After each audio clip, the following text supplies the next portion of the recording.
Eu vou contar 52 histórias de mulheres que fizeram aborto.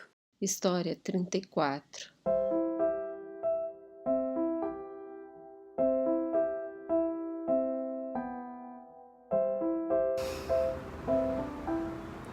Eu posso contar minha história do jeito que eu quiser, ou tem um jeito certo de contar, ou você quer me fazer pergunta.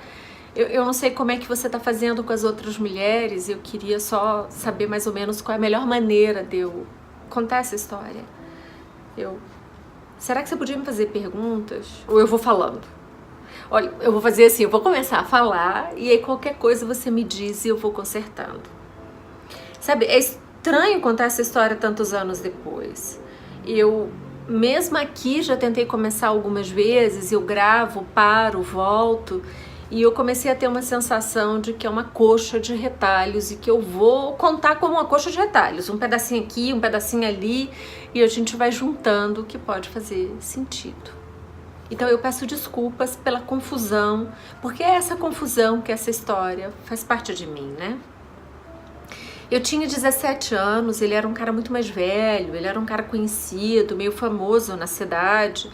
E eu preciso dizer, eu precisei de muitos anos para conseguir dizer isso, tá? Era uma relação doente, abusiva e havia violência.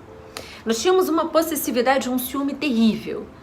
Meu pai tinha acabado de falecer e eu fui criada num ambiente super protetor. Para você ter uma ideia, eu tenho 43 anos hoje e recentemente eu disse ao meu marido que eu precisava andar de ônibus. Eu nunca vivi essa experiência, andar de ônibus.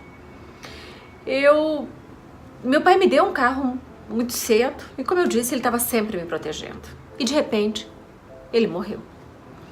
Esse namorado era um cara agressivo, nós tínhamos esse relacionamento abusivo e, sabe, me separar dele, eu descrevo dessa maneira. Foi como tirar um câncer de mim, que eu tive que fazer uma quimioterapia muito longa. E esse aborto foi parte desse processo de tirar o câncer de mim e do tratamento. Ele depois reproduziu esse relacionamento abusivo com outras mulheres. Mas entre o meu pai morrer e eu conseguir me livrar disso tudo, é onde a gravidez aconteceu. Minha mãe tinha acabado de ficar viúva, nós éramos 3 filhas adolescentes e eu só imaginava como eu daria a notícia à minha mãe nesse momento de luto dela. Ela ainda era muito jovem. Eu sempre tive uma personalidade muito forte, eu não vou aqui negar a minha responsabilidade nas coisas. E sabe, tem uma coisa super estranha nisso. Quando ele faleceu, nós tínhamos brigado na véspera. Eu era uma menina, eu queria sair, eu queria viver, aquela casa era sempre doente, ele já vinha de um adoecimento. E nós tivemos uma briga na véspera em que eu dizia que queria sair, ele dizia que não, eu perguntava por quê, ele dizia porque eu tô doente, e aí eu disse, eu quero que você morra, porque só assim eu vou poder viver. Foi horrível, ele morreu, eu me envergonho disso, eu me sentia como responsável por ele ter morrido. E foi horrível. Preciso dizer que eu precisei de muitos anos de terapia, muitos anos vivendo esse luto e esse sentimento de responsabilidade para poder contar a vocês isso agora, né? Eu achava que eu era uma péssima filha, que eu tinha matado meu pai. E como eu podia dizer à minha mãe que eu ainda estava grávida. E foi isso que aconteceu. Eu tinha que contar a ela. Quando eu fui contar a ela, ela me disse na cara: você matou o seu pai e agora você tá querendo me matar. Mas foi tão pesado pra mim, foi tão insuportável ouvir aquilo, até porque eu acreditava nisso, que eu tomei todos os remédios que tinham na minha frente, todos. Era uma tentativa de suicídio, eu fui terminar no hospital em um quadro muito grave.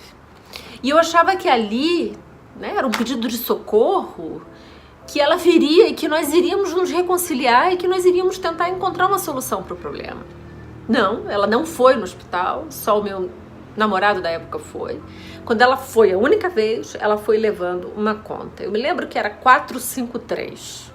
Não sei se era 453, 453 mil, era 453. Até hoje esse número me acompanha. Quando eu vou dizer alguma coisa, eu já comi tantas vezes, eu comi 453 vezes. Eu já falei isso 453 vezes. Esse é um número que acompanha a minha história, né? Ela foi para me dar conta e disse, eu quero isso de volta pago. Bem, então eu tinha esse monte de luto para resolver e uma gravidez pela frente. Eu também me lembro que quando eu recebi o exame, eu botei na minha barriga e fui mostrar para ele. Ele pegou o exame, rasgou e disse: isso não vai acontecer, eu vou resolver. Eu não vou ter vínculo com isso aí, foi o que ele disse. Ele marcou um cara que fazia aborto, eu fui lá com uma amiga, quem segurou na minha mão, e foi um processo horrível, eu não tinha anestesia, eu depois passei dias sangrando. E eu passei tão mal que a reconciliação com a minha mãe veio aí, porque ela passou a cuidar de mim. Nesses anos eu encontrei várias maneiras de curar essa dor, mas foram precisos muitos anos, né? Eu fiz terapia, eu sou católica, eu comungo todas as semanas e peço perdão a essa alma e a minha própria história. Eu tive filhas e eu sou alucinada por elas, eu adoro a maternidade. Eu tive dificuldades para engravidar e eu estava segura que isso era o que eu estava pagando pelo que eu tinha feito. Eu sei que não é, mas eu não conseguia pensar diferente. Eu sei que hoje, conversando aqui com você, eu não escondi nada dos meus sentimentos. Eu posso não estar parecendo uma pessoa boa para você. Eu não estou aqui contando um conto de fadas, de que eu engravidei porque eu estava em luto e eu era uma menina. Não, eu estou mostrando toda a confusão do que foi a minha vida e a minha história com esse aborto no meio. Se você me olhar, eu sou uma mulher bem-sucedida, sou bem casada, eu tenho filhos. Mas eu tenho essa história que é uma coxa de retalhos. E talvez a história de todas nós seja essa coxa de retalhos.